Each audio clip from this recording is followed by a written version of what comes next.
A Cecília está entrando, minha bolsista. Tá? Oi, Cecília.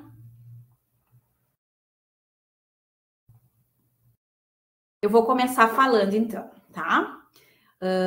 Vivemos em um tempo em que o humano se colocou no centro, acreditando que a racionalidade seria suficiente para guiar os rumos do mundo. Mas os sinais do planeta e também dos nossos corpos nos lembram todos os dias que não estamos sós. Nossa existência está entrelaçada a árvores, rios, insetos, pedras e até mesmo as tecnologias comunicativas. Para nossa reflexão, trago alguns autores que problematizam nossa relação com os ecossistemas naturais enquanto ecologias interconectadas. O Stefano Mancuso, em A Revolução das Plantas, que nos ensina que a inteligência ela não é um privilégio humano, enquanto que a inteligência não é um privilégio humano, ela pulsa também nas plantas que aprendem, comunicam, cooperam e regeneram. Peter Wohlleben, em A Vida Secreta das Árvores, ele revela que as árvores vivem em comunidade entrelaçadas por redes de cuidado.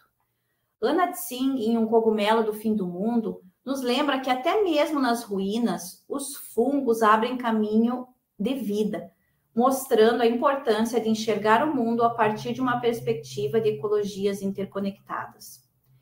E Capra, né, que talvez teria que ser o primeiro da lista aqui, em A Teia da Vida, evidencia que tudo isso faz parte de uma mesma teia, em que a vida só existe em conexão, em rede, né? E que para nós, para além do digital, embora também seja digital, né?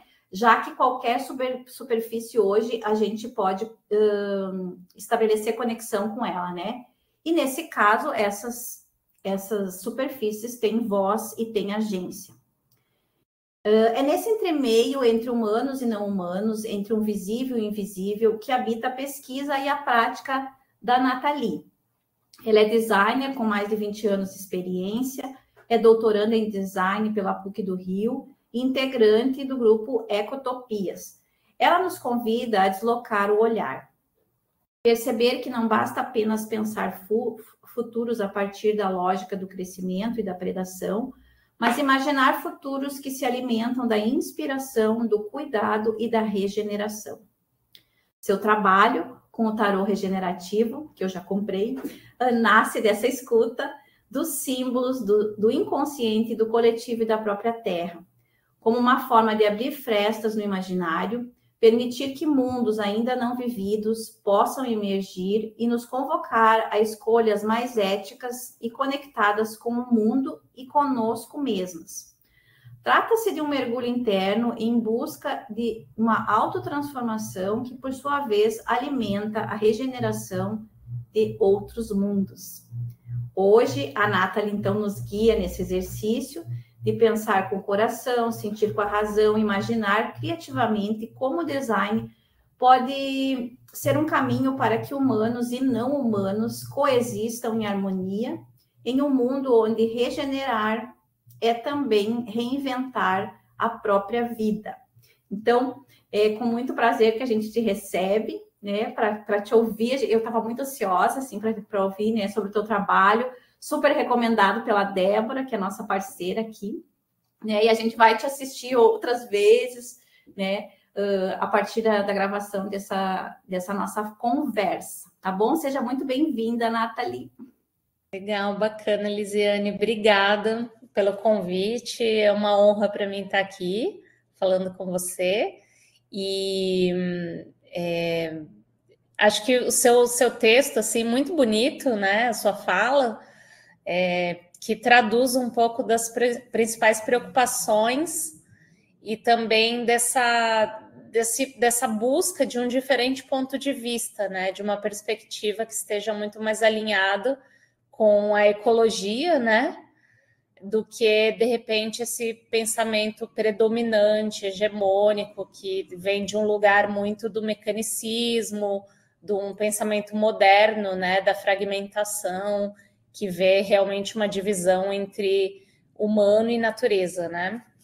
Então, obrigada pelo convite novamente. Eu tenho aqui uma apresentação, posso compartilhar? Claro, fica à vontade. Tá, já vou compartilhar aqui então. Me avisa se vocês estiverem vendo. Sim, estamos vendo. Aqui, né? Antecipação de futuros regenerativos. Vou compartilhar aqui em tela cheia. Antecipação. Então, eu sou designer estratégica, né, e consultora.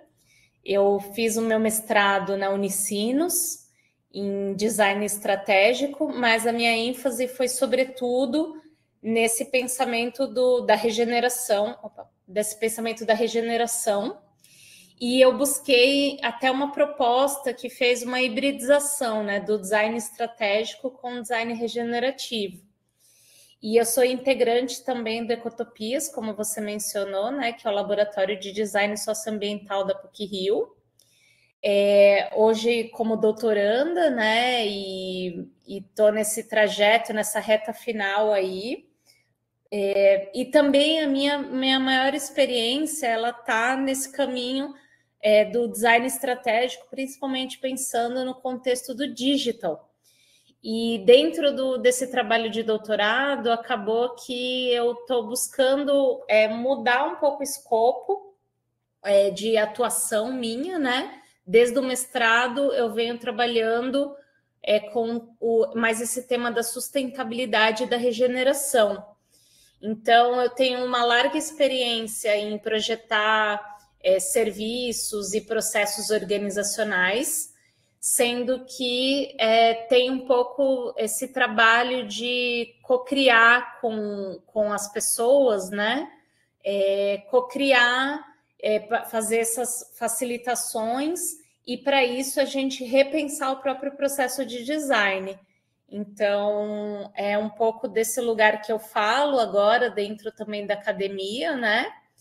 E falando um pouco de design estratégico, a gente tem essa visão de que a gente está pensando esse conjunto de estratégias que é da identidade organizacional, serviços, produtos e processos que tem interface com o ecossistema, e a gente está buscando, dentro desse pensamento que surgiu mais ou menos na década de 90, né, propor que designers pensem de forma mais sistêmica para romper com os vigentes sistemas industriais, empresariais e econômicos. Então, assim, o objetivo é a gente criar diferentes possibilidades de atuação, né, de organizações. E aqui, quando a gente fala de organizações, não são só empresas, né, mas qualquer coletivo social. Então, assim, dentro de corporações mais no âmbito tradicional, ou de realmente grupos, né, de indivíduos que estejam movidos pelo mesmo objetivo, né? Então, aqui a gente tem o design estratégico, então, que não tem como escopo apenas o produto físico, mas quais são esses resultados almejados, né? E daí, falando um pouco do tema hoje, né, de antecipação, o que seria antecipar, né? Antecipar é uma capacidade de sistemas vivos de incorporar o futuro, uma visão de futuro, no funcionamento do presente. Então, assim, quando eu falo sistema vivo, é a gente pensar desde os menores organismos, né? Então, a gente vai pensar desde uma célula até, de fato, uma pessoa, um grupo de indivíduos, né? E uma organização, por exemplo, né? Todos são sistemas vivos. E esses sistemas vivos, em qualquer uma dessas escalas, né? Eles antecipam. Então, desde uma árvore, né? Como você mencionou, o exemplo das plantas, elas perdem as suas folhas, né? No outono, como uma forma de se antecipar para o futuro, né? Até também o planejamento humano. Então, quando a gente fala de antecipar, a gente usa esse termo, a gente não está falando de previsão de futuro, mas a gente está falando de como a gente tem essas ideias sendo moldadas pela nossa visão de futuro, né? Agindo sobre como a gente pensa, vê e faz no agora, né? Então, esse campo da antecipação, ele é pautado numa visão da biologia, né? Então, a gente tem uma base biológica da antecipação, o que eu acho muito legal. Por quê? Porque a gente tem, no pensamento regenerativo, né? A gente tem, então, essa busca de se inspirar com a sabedoria da natureza, com o que a gente pode aprender dos sistemas vivos, para a gente ser mais como natureza, né? Porque somos natureza, a gente só foi educado a pensar de uma forma diferente, né? Como se a gente de fato fosse afastado da natureza, separado. E daí, nessa base biológica da antecipação, a gente tem um trabalho do biólogo Robert Rosen, que tem uma frase que eu acho brilhante, que fala que o sistema antecipatório, né, é um sistema que age com base em um modelo de si mesmo e do seu ambiente. Então, os seres vivos, né, os sistemas antecipatórios e sistemas vivos, né, por consequência, eles criam um modelo de si e do seu ambiente que permite entender quais são as consequências futuras e reagir a essas consequências no presente. Então, baseado nesse conceito da antecipação, esse campo de estudos foi sendo formado, né? E a gente tem uma distinção em antecipação para o futuro, né, que é o AFF, o Anticipation for the Future, e o Anticipation for Emergency, né, antecipação para a emergência. Então, a antecipação para o futuro é quando a gente usa o futuro como um objetivo para planejar e alcançar esse objetivo, né? Então, o foco é mais na previsão e no controle. É a forma mais predominante de antecipação. Então, quando a gente cria modelos preditivos ou quando a gente cria um planejamento estratégico, que a gente estabelece uma visão muito fixa do que a gente quer alcançar e faz aquele planejamento reverso, né? A gente está, muitas vezes, fazendo essa antecipação para o futuro mais focada na previsão e no controle, num estudo mais racional, né? Muitas vezes. A antecipação para a emergência, ela já usa esse futuro como dispositivo para compreender melhor o presente, né? E o que está emergindo nesse presente. Então, ele tem um pouco mais essa fluência, ao invés da gente só estabelecer um objetivo futuro e começar a planejar para chegar, alcançar nesse estado, a gente de fato começa a usar a própria noção de antecipação desses modelos que a gente cria, né, de futuro, para começar a compreender melhor o presente, né, e como a gente age hoje. E daí, falando especificamente dessa conexão da antecipação com o design regenerativo, né?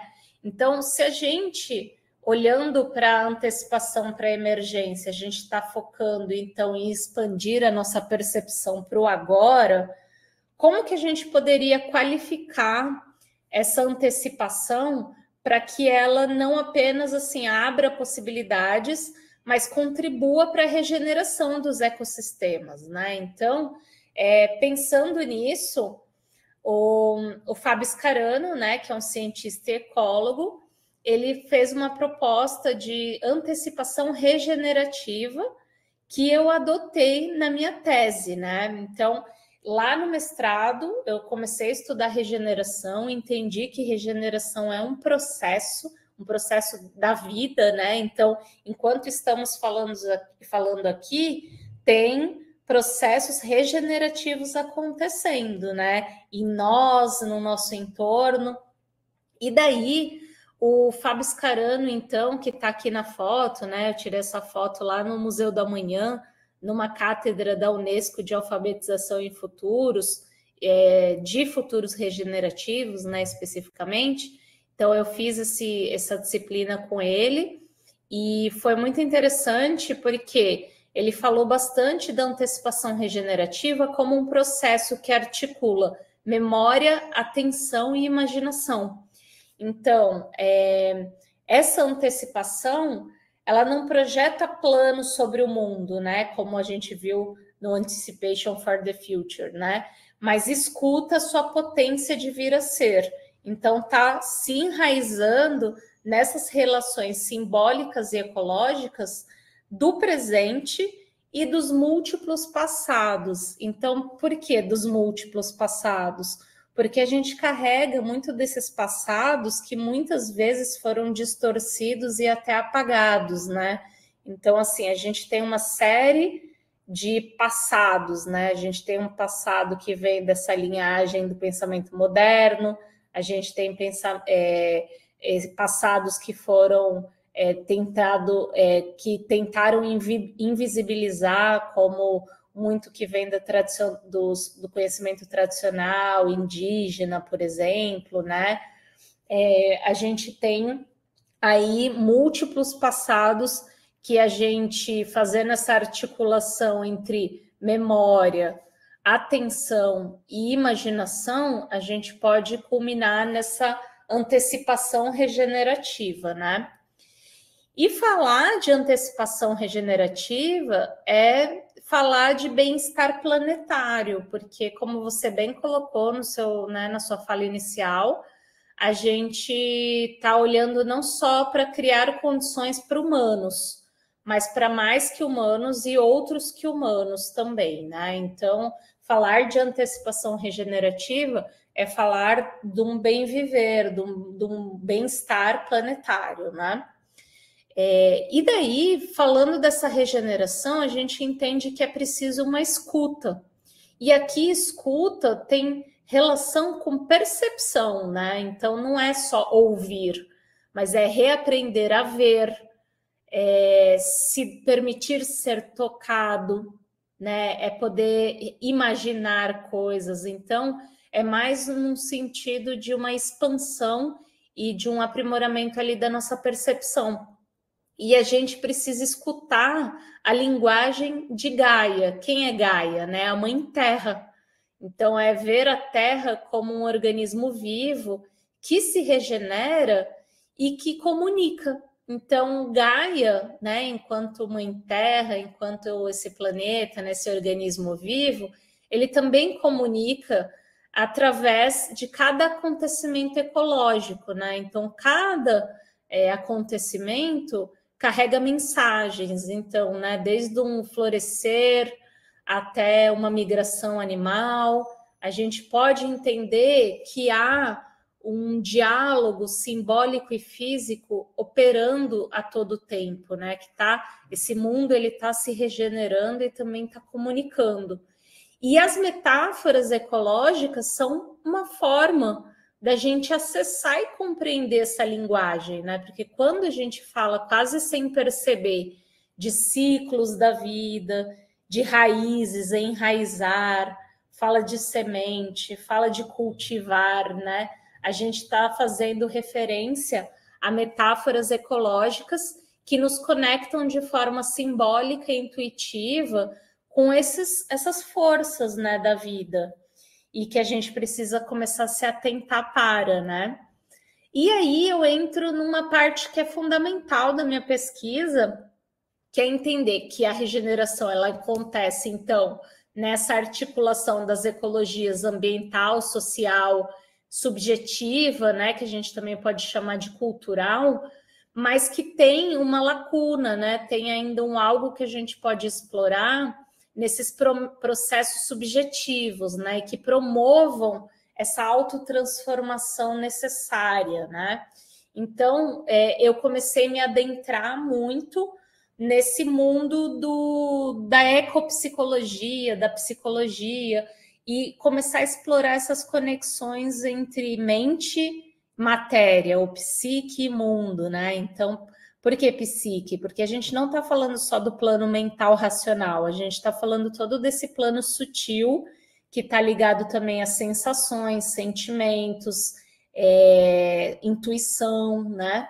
Então, aqui é muito legal porque eu comecei a descobrir o trabalho, assim, mais em profundidade do Carl Jung, né? Eu fiz uma formação também em psicologia analítica junguiana, e daí eu fui descobrindo muito mais de como ele vê essa conexão que demonstra que não tem uma separação de psique e mundo, ou de mente e matéria, né?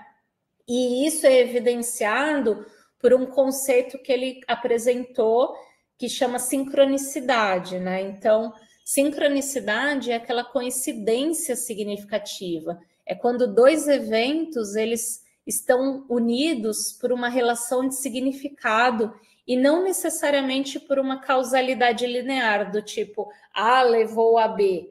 Não, é porque dois eventos aparentemente separados, né, que não têm relação, eles de fato criam significado em conjunto, né? Então, essa sincronicidade, que é muito comum a gente ter essas sensações, quase um pressentimento, uma sensação mais visceral, assim, aquele ahá, aquele insight, ele revela um pouco desses arquétipos, né? Arquétipo também é um outro conceito de Jung, que fala dessas formas que são mais subjacentes, ocultas, que estão dando contornos à experiência vivida, né?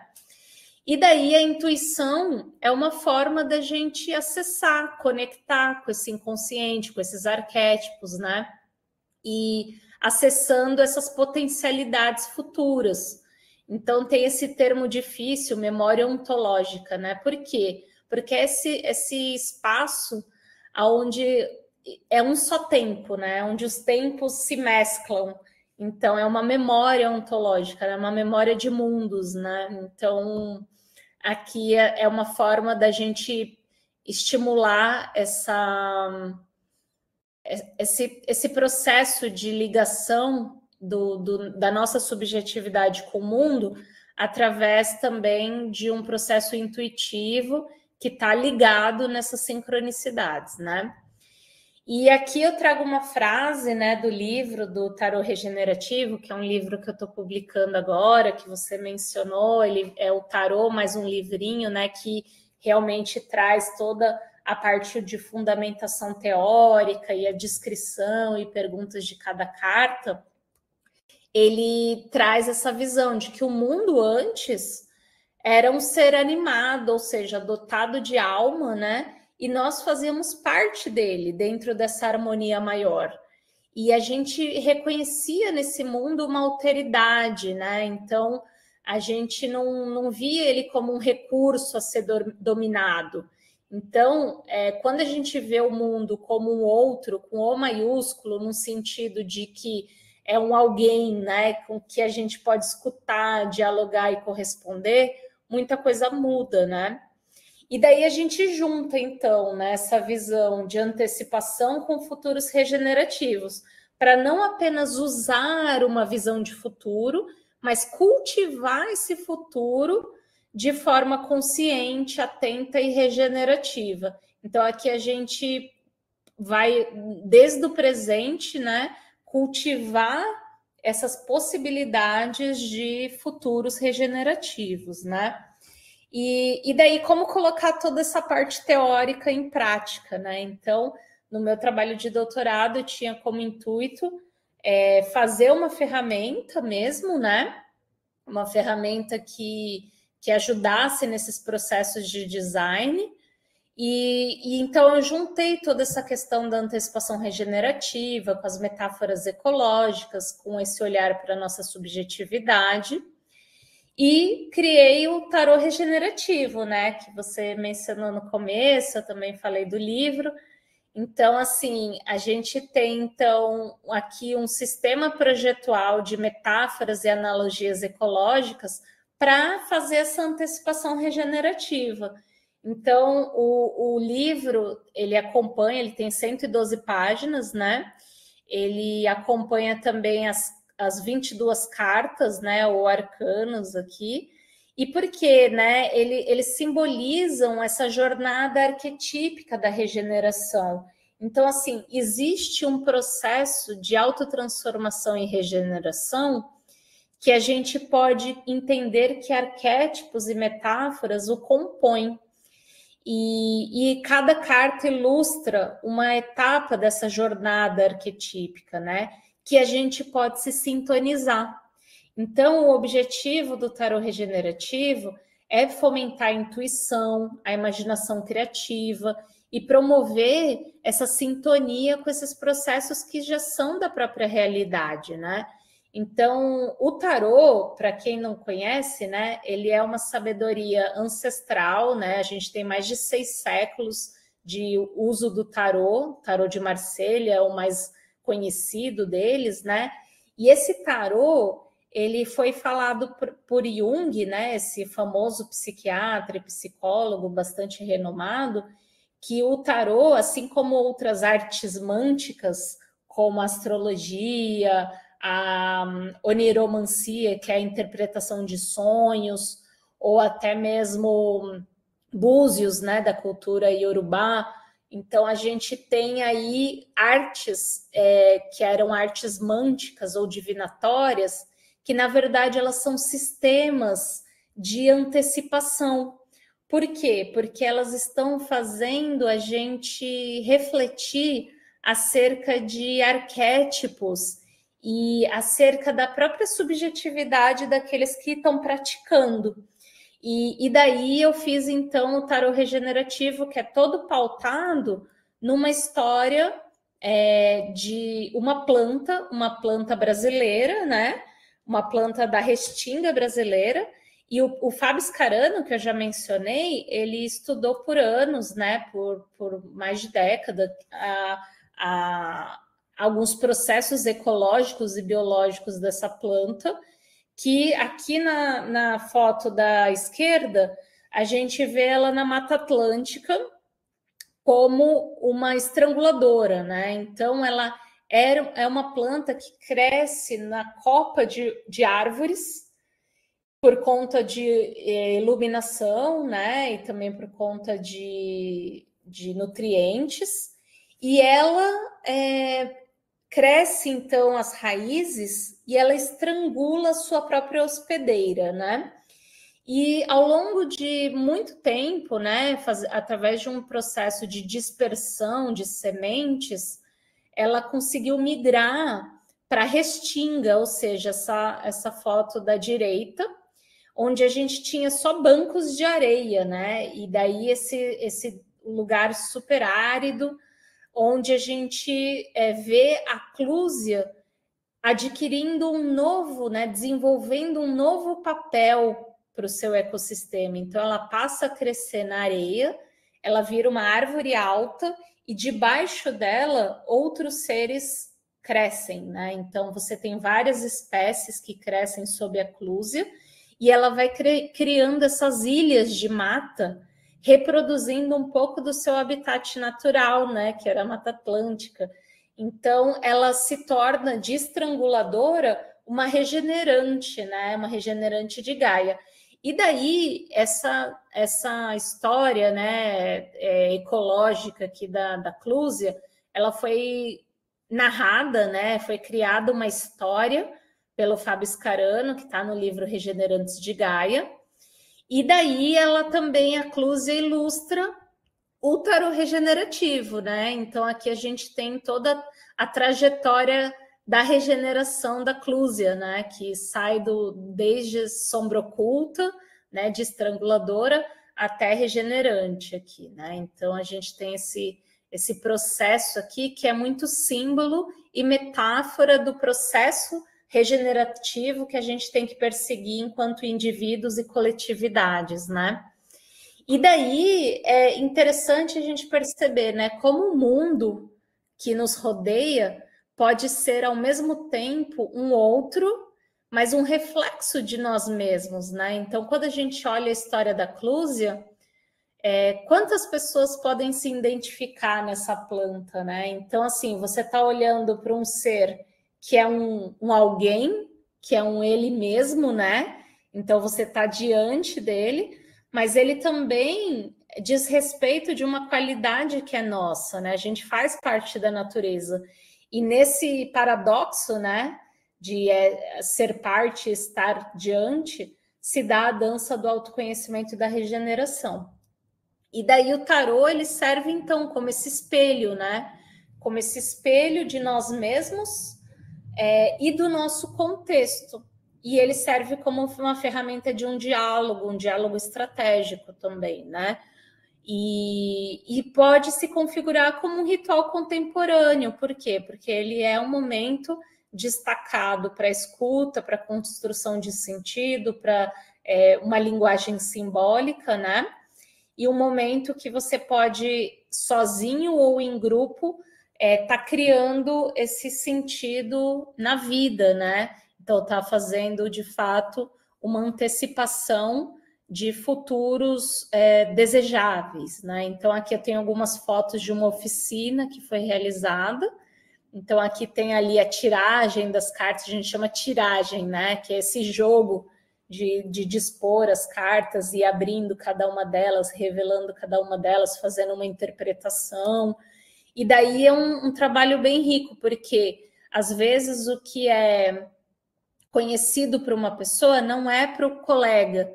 Então, esse diálogo através das cartas faz com que também muita coisa venha à tona, né? Porque cada carta, ela não traz uma resposta pronta, ela traz indagações, né? Ela traz perguntas, traz sugestões, né? Convites. Então, é uma forma também de muito do conhecimento do entorno vir à tona, né? Vir à consciência. Então, assim, sintetizando aqui, cultivar futuros regenerativos, né? Tem a ver com antecipação regenerativa, enquanto um gesto poético e ontológico. Por que ontológico? Que é uma forma de ser coautor, né? De reinventar a própria realidade. E ferramenta do tarô regenerativo está aqui nesse intuito de nos ajudar a reaprender a ver e respeitar o mundo como uma presença viva, né? Trabalhando aqui com a linguagem simbólica também, né? Tem uma conversa super especial que vai rolar no dia 29 de outubro, que é com o Fábio Scarano, que eu já mencionei bastante aqui. Ele é professor titular de Ecologia na UFRJ e também curador do Museu da Manhã. Mas também estará o Andreas Weber, que é biólogo e filósofo. Ele é escritor de mais de 15 livros. O Carlo Franzato é meu orientador, né? Professor da PUC de design, mas ele se ocupa muito da sustentabilidade e cenários de design para futuros, né? E eu vou estar aqui, então, nessa roda de conversa para a gente falar sobre esse potencial, né, das metáforas e analogias ecológicas para repensar e reinventar mundos, né? Então, as inscrições, elas podem ser feitas pelo meu Instagram, tá aqui, né, @NathalieGarcia, __. E eu vou ficar muito contente se vocês puderem participar. E é isso, assim, eu queria trazer essa apresentação aqui para fazer uma introdução do trabalho e me coloco aqui à disposição para tirar dúvidas, para conversar e bater um papo mesmo. Então, tá. Nossa, muito legal o teu trabalho. Eu sou apaixonada, eu fiquei apaixonada pelo teu trabalho. E aí eu já comprei as cartinhas, né? E aí eu vou te fazer umas perguntas assim, um pouco relacionadas com o nosso trabalho. Vou tentar te contextualizar um pouquinho o que a gente está fazendo, o que eu estou fazendo com a Débora ali, e como é que a gente poderia, tu que conhece as cartinhas, né? Até para me ajudar, como é que a gente podia articular isso, tá? Eu tenho uma ideia, mas claro, né, que tu pode me ajudar nisso. Então, assim, esse Quarta com Elas é um movimento da gente, enquanto feminino, porque eu tenho o coletivo, né, das meninas ali, que é na área da computação, tá? Mas eu entendo que a área da computação, ela não é uma área pura. E eu sempre falo para os meus alunos que a computação é uma área extremamente inventiva, né? Ela tem um potencial inventivo muito grande. Mas eu vejo que os acadêmicos, eles têm uma dificuldade de inventar, de criar, de pensar, né? E a gente tem um potencial muito grande de conhecimento para produzir coisas, né? Produzir tecnologias. Mas eu também tenho esse olhar assim, ó, de que a gente tem que produzir coisas novas, e ainda pensando no contexto da nossa instituição, que é o Instituto Federal, a gente tem um compromisso social muito grande, né? Todos os nossos projetos, eles estão alinhados com os objetivos de desenvolvimento sustentável, né? E tem uma série de campos que a gente pode trabalhar, e eu vejo que a gente não tem trabalhado. Então, eu, mais especificamente com as meninas, eu vejo que elas têm uma capacidade inventiva que é diferente, né? Nós vivemos outras coisas, a nossa vida é diferente da vida dos homens, por exemplo, né? Então, por isso que a gente também eu trouxe ali as gurias, né, que falam do feminismo também, né? E elas também têm as ferramentas ali. Acho que tudo vem para agregar. Então, nesse sentido, eu tenho um projeto que se chama Costurada, Computação Costurada, porque a gente traz mais... eu trago mais a questão das tecnologias vestíveis.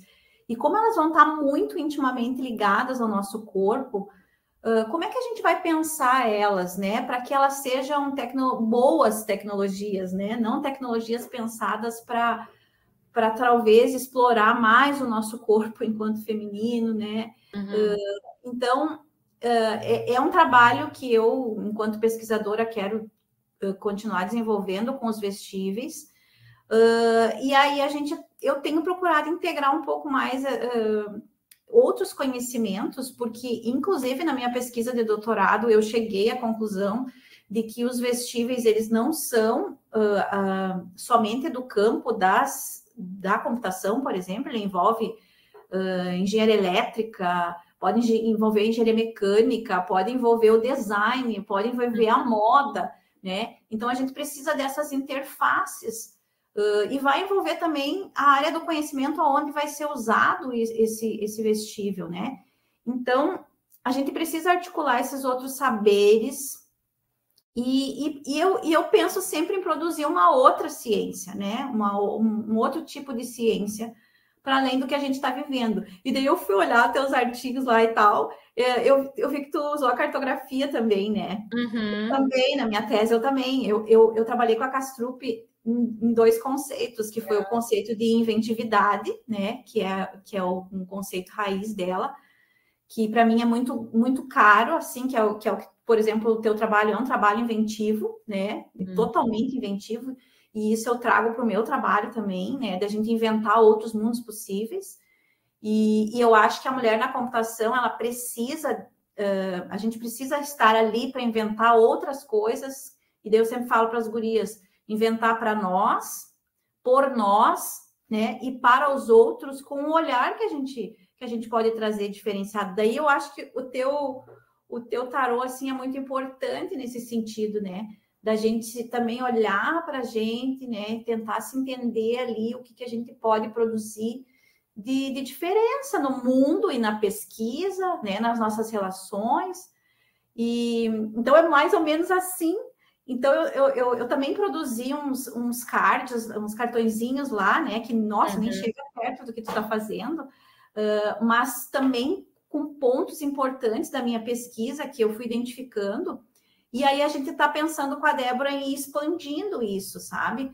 Para a gente chegar efetivamente a produzir um vestível, um wearable, né, que a gente chama, ou criar um processo que ajude nesse sentido, e não só também específico aos wearables, mas a gente pensar outra ciência, pensar outras tecnologias para né, pensar inovação. E eu não gosto muito desse conceito de inovação, porque ele bate um pouco com a minha inventividade, né? Mas eu gosto do conceito de inventividade mesmo, né? Da gente poder criar outras coisas. Então, assim, como é que a gente podia articular, assim, um pouquinho, falando um pouco do teu produto? Ah, legal. Não, muito bacana o que você traz. A cartografia, para mim, é fundamental. Eu costumo dizer que eu, mesmo usando, na minha pesquisa de doutorado, eu estou usando a pesquisa através do design, né? O RTD. Mas eu atuo a partir de uma ética cartográfica, né? Então, de pensar a cartografia como esse olhar meio como proposto por Deleuze e Guattari mesmo, né? De entender a vida como devir, de acompanhar esses processos, né? Então, para mim, o tarô regenerativo, tá aqui até as cartinhas. Para mim, ele é um dispositivo para a gente fazer cartografias, né? Então, quando a gente vai ter esses diálogos, ou até mesmo um diálogo conosco mesmo, né?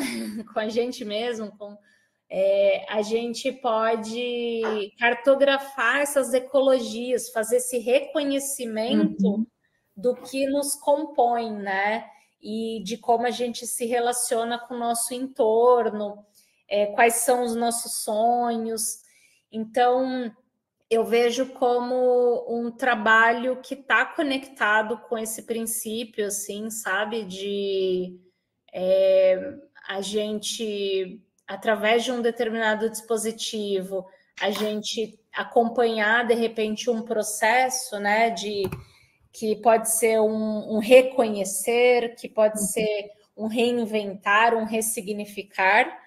E quando você coloca assim, eu tenho uma larga experiência no mundo digital, né? Então, eu fiz até um MBA em transformação digital, e eu acho que esse trabalho, eu fui meio que para o analógico, né, das cartas, porque eu estava justamente explorando outras formas da gente projetar. E eu acho que essa tiragem, por exemplo, a gente poderia fazer uma tiragem agora para esse projeto específico, porque talvez ele fosse abrir um pouco a percepção do que está nesse plano comum ali, né? Que está querendo emergir, ou então alguns padrões que estão sendo repetidos sem a gente perceber, que são nocivos ou acabam atrasando. E uma coisa que eu acho importante é como esse trabalho, que provavelmente está impregnado de uma visão da sustentabilidade, da regeneração, né? Então, assim, como usar a tecnologia a serviço de uma ética também, que está falando para esse bem-estar planetário, né? Porque a gente sabe que a moda é bem complexa, né? Essa questão da sustentabilidade. Então, assim, o quanto também, quando a gente fala do tarô regenerativo, está implícito nele uma ética, né? Que é esse olhar para o paradigma da regeneração e também para a gente se comprometer com um cuidado, né? Um cuidado. Então, assim, se a gente fizer uma tiragem, quer tirar? Quer fazer, de repente, uma tiragem rápida? Vamos fazer. Então, qual que é o nome do projeto mesmo? Projeto Costurada, computação costurada. Computação costurada? Então, vamos lá, gente, ó. Eu vou embaralhar as cartas. Daí tem uma tiragem que é de 3 cartas. A que eu uso mais na minha tese são 6 cartas que fala da essência, da existência, do potencial e o caminho de antecipação. Mas a mais rápida é de 3 cartas, que é a síntese criativa, né? Que é a situação, o desafio e a dica, né? Então a gente pode fazer uma tiragem. Então, por exemplo, para a situação, vamos tirar uma carta aqui para a situação da computação costurada. Então, aqui, ó, eu vou pegar. Eu vou passar a mão nas cartas, você fala para quando você quiser. Tá bom. Para. Adoro isso. Agora a da carta do desafio. Tá. A última carta. Essa? E a carta da dica. Ok, pode parar. E? Uhum. Tá. Então, aqui a gente tem a carta da situação, é a acolhida. Uhum. Na história da Clúzia, é quando a semente da Clúzia, ela migra, né? Ela dispersa para a restinga, e na restinga, que é um solo completamente árido, né? Ela encontra casa, ela encontra casa na bromélia, né? Então ela consegue de fato ser acolhida, né? Ali ter uma ajuda. E o principal convite dessa carta qual que é a metáfora dela, né? A acolhida é o vento propício que nos carrega até nosso destino. Então, a situação, ela fala desse acolhimento e colaboração em momentos de necessidade. Então, dessa reciprocidade difusa, né? Uma pergunta é: como podemos criar e fortalecer parcerias que beneficiem os envolvidos? Como podemos ser mais receptivos ao apoio dos outros em nossa jornada? Então, a situação, e aqui a gente poderia ir investigando mais sobre a situação, ela vai falando muito desse momento, né? De reciprocidade, de tentar fortalecer essa rede de parcerias, né? Viu? Lembrando, agora, tu falando, eu fui tentando conectar. Então, assim, se eu for pensar ali no nosso projeto, é aquilo que eu te falei, ela não é uma área de conhecimento pura, né? Eu não vou conseguir desenvolver esse produto sozinha, eu vou precisar articular outros saberes. Eu não sei se seria mais ou menos por esse lado, assim. Exatamente, é tipo, a situação, ela fala também de um convite aqui para a gente se permitir receber tanto quanto dá.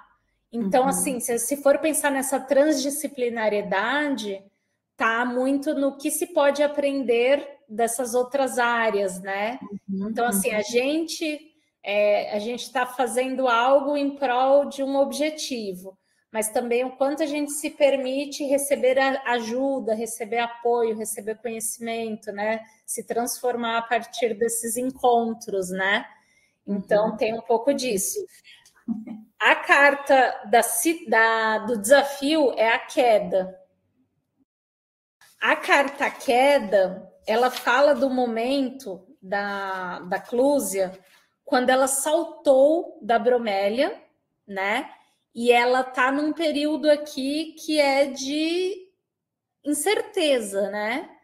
Incerteza, não tá vendo muito do seu entorno, mas a queda é o inverno que antecipa a primavera, né? Então ela fala de um período de passividade e incerteza que é necessário para dissolver alguns padrões e adotar uma nova realidade, né? Lisiane, você levantou. Eu me lembrei tipo na minha tese ali, eu desenhei uma série de pistas sobre um processo inventivo, como é que um processo inventivo emerge. E aí, uma das pistas é a imprevisibilidade. Então, me veio esse conceito agora, quando tu falou da queda, que é esse momento do imprevisível, né? Que quando tu tá criando alguma coisa, tu não tem um ponto de chegada, tu tá naquele processo de tatear, né? Que a Kastrup fala também, né? Tu vai tateando em algumas coisas, que é mais ou menos o que eu acho que a carta me instigou a pensar, assim. Isso, perfeito. E a analogia ecológica dela é dos ciclos de decomposição. Então, assim, é quando a gente tem esse processo também de dissolver, que às vezes ele é bastante interno, oculto, como que eu posso dizer, introspectivo, né? Que também é um desafio, né? Um desafio aqui do que a gente precisa deixar ir também, né? De como essa transformação pode se dar. E a dica que saiu foi a carta Ânimos.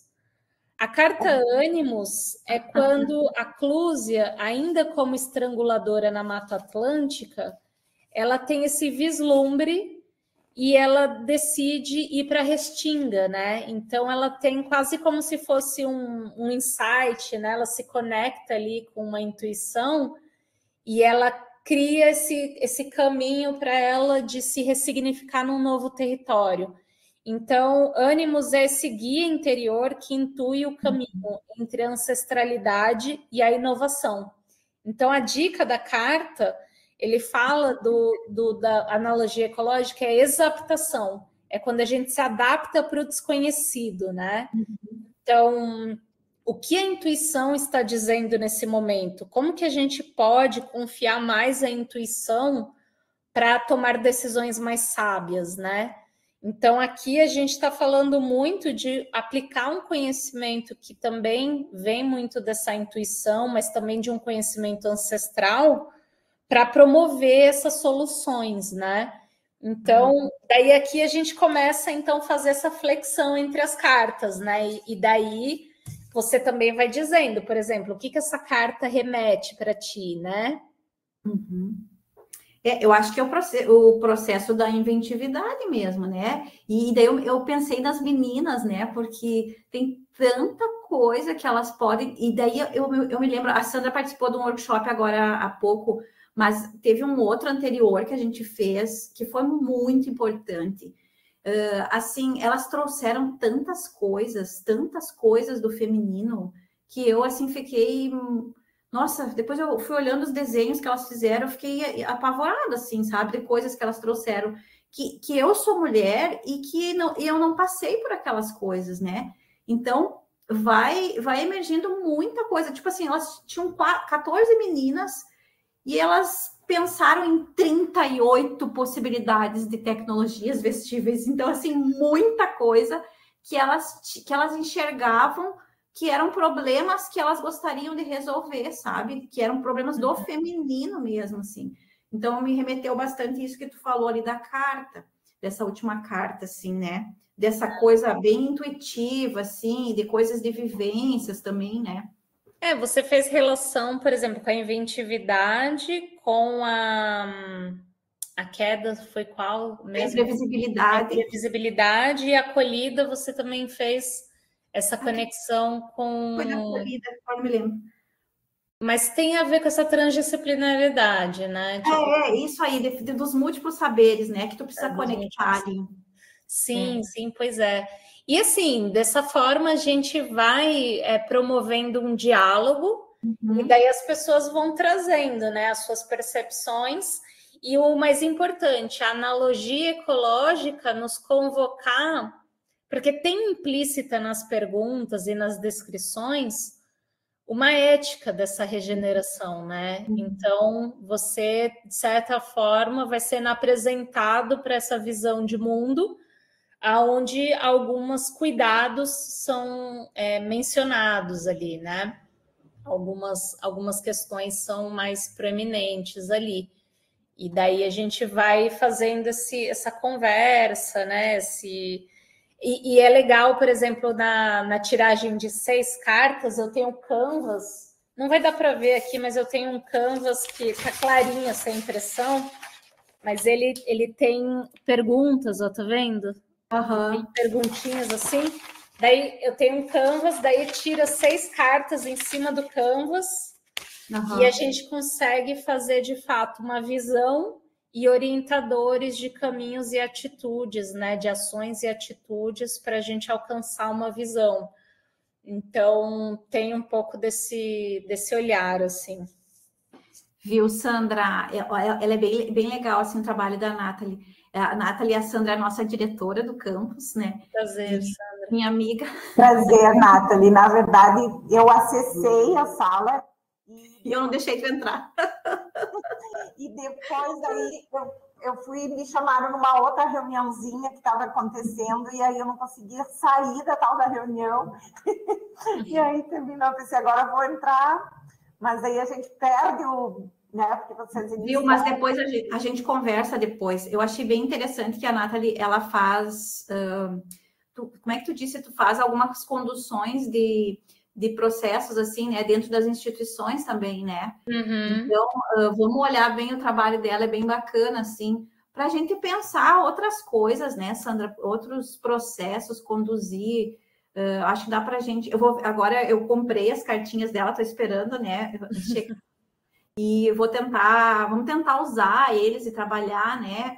Porque daí dá para explorar várias coisas assim dentro das formações mesmo nossas ali, né? Às vezes internas dos grupos e tal. Porque por mais que a gente seja uma instituição assim de inovação, de tecnologia e tal, às vezes a gente esbarra nos processos bem, né? Verdade. Nesses processos de relações aí a gente peca bastante. Aliás, a gente falha, a gente não e eles são necessários, né? A gente precisa trabalhar. Eu comentei esses dias com as colegas do ensino, eu disse a elas, nossa, estamos precisando de algumas, né? Porque a preocupação geralmente é isso, né, Lise? É a tecnologia, é a inovação, Mas a inovação e a tecnologia por inovação e tecnologia, entende? Isso muito aí. Esse pensamento que ela traz aqui, né? De entender que impacto a gente vai estar criando no mundo a partir dessas nossas criações e inovações, né? Não é só atropelar as coisas. Então, eu acho que vai ser bem bacana, assim, eu quero experimentar, eu quero depois te dar um feedback, né? Legal. Que produziu, né? Não, maravilha. E eu acho que uma coisa que é legal, assim, do trabalho é que é um exercício de outras lógicas de se projetar. Então, por exemplo, a gente está muito acostumado a projetar pela razão, né? Pelo racional. Como que a gente começa a abrir espaço para esse caminho da intuição, do sensível, né? Do sentir, da emoção? Como que a gente se conecta com o mundo, né? Com essa sensorialidade do mundo? E daí, uma outra coisa que eu acho legal é do que a gente falou da antecipação para emergência, que é tipo mais do que prever e controlar, é a gente se abrir para o que está querendo emergir no presente, né? Se antenando com esses processos que são mais sintrópicos, né? Que a gente chama, mais regenerativos, mais saudáveis, né? Ali. E daí, e por fim, essa questão da sincronicidade, que é uma coisa que está surgindo muito. Você vê aqui e acolá oráculos surgindo, pessoas projetando por meio de oráculos e tudo. É quase um ressurgimento desse conhecimento mais ancestral que as pessoas estão retomando a atenção para isso, sabe? Eu ia falar isso, que atenção também é um conceito da Kastrup lá do dedo. Eu acho assim, quando tu falou dos tarôs ali, desse processo menos digital, né, Sandra? Uma coisa mais da gente sentar e a gente ter esse tempo, essa presença, né, de elaborar, de ter atenção naquilo que está fazendo, porque a nossa vida está muito automática, gente, é muito... Nós somos atropelados e também, como você mencionou, Nathalie, também a questão da razão, parece que tudo a cobrança é tão grande para que ela se sobreponha a qualquer possibilidade de você agir pela sensibilidade, isso não se pode cogitar. Né? Porque tu é praticamente, né? Então, quando tu pensa um pouquinho nesse sentido, tu logo é cobrada ou, né? Que é bem complexa essa relação aí, mas realmente essas coisas sempre me preocuparam assim, porque é tudo muito, principalmente eu que estou na gestão, eu às vezes sofro com algumas coisas, né? Porque tu tem que sempre estar agindo nesse sentido, né? Muito racional. Tu é cobrada no racional, né? Tu é cobrada, muito cobrada nesse sentido. Mas, enfim. Mas vamos nos movimentando aí, vamos fazer essas nossas... Isso aí, mas é bom ouvir, né? Pessoas que trazem isso e essa questão, né? Que nos faz falta também, né? Faz falta a gente ouvir, porque acaba que tu só também está ligada, em geral, nessas outras questões, por você, nessa coisa da razão, da burocracia. Esquecendo um pouquinho e deixando a tua sabedoria agir muitas vezes. Mas, enfim. Então, tá, eu vou liberar a Nathalie, que hoje ela tá bem cansada, ela teve um dia bem corrido e se prontificou, então, a ficar com a gente aqui um pouquinho. Lindo o teu trabalho, lindo, lindo, obrigada, eu quero. Né, eu fico muito feliz pelo convite, viu? Muito obrigada. Eu conheci teu orientador lá na Unicinos também, ele é maravilhoso, né? E eu também amo a Unicinos, a Unicinos tá no meu coração, tanto que a Débora tá sempre comigo, também eu carrego a Débora. Nossa, o curso de design também eu gosto muito, assim, né? Eu acho que a gente tem muito a aprender, e eu sempre digo que eu sou muito híbrida, assim, eu não sou pura. Eu gosto de estar muito conectada a outras coisas, assim, né? Acho que é super importante. Então, assim, de coração, de novo, te agradeço muito, muito, né? Vai ficar gravado, a gente vai olhar, a gente vai revisar. Quando chegar as cartinhas também, eu vou mostrar para a Sandra, vamos tentar fazer alguma coisa, vamos pegar uma garrafa de vinho, né, Sandra? Vamos sentar ali e vamos fazer. Legal, obrigada. Tá? Então, tá bom, obrigada. Eu vou procurar também você que você falou da cartografia, né? Dessa questão, dessa colaboração com o Castrup, isso me interessa bastante também. Mas agradeço, prazer, Sandra. Prazer foi todo meu, Nathalie, e peço desculpas porque não assisti desde o início, né? Perdi, tenho certeza que perdi pelo pouco que eu vi, gostei muito, né? Então é importante, né? A gente fazer essas reflexões aí. E muito obrigada também, Nathalie. Obrigada, tá? Vou ouvir, a Lise gravou aí, vou ouvir, ela vai me mandar compartilhar comigo e eu vou escutar você desde o início da sua fala. Legal, obrigada. Tchau, tchau. Então, tá. Tchau. Beijo, brigadão. Beijo.